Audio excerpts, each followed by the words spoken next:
თბილისის საქალაქო სასამართლომ სრულად გაიზიარა პროკურატურის მიერ წარდგენილი მტკიცებულებები და სამსახურებრივი უფლებამოსილების ბოროტად გამოყენების, სამეწარმეო საქმიანობაში უკანონო მონაწილეობის, სამსახურებრივი უფლებამოსილების გადამეტების და უკანონო შემოსავლის ლეგალიზაციის ფაქტებზე, რასაც თან ახლდა განსაკუთრებით დიდი ოდენობით უკანონო და დაუსაბუთებელი შემოსავლის მიღება, ეკონომიკისა და მდგრადი განვითარების მინისტრის ყოფილი პირველი მოადგილე რომეო მიქაუტაძე დამნაშავედ ცნო.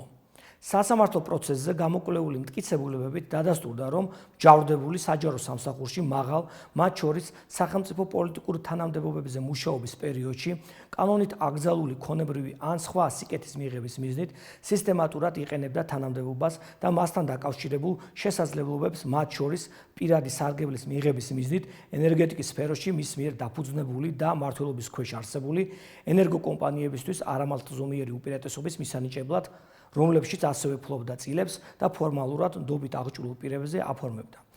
ასევე მჯავრდებულმა განსაკუთრებით დიდი ოდენობით უკანონო და დაუსაბუთებელი შემოსავლის 8.499.334 ლარის ლეგალიზაცია განახორციელა.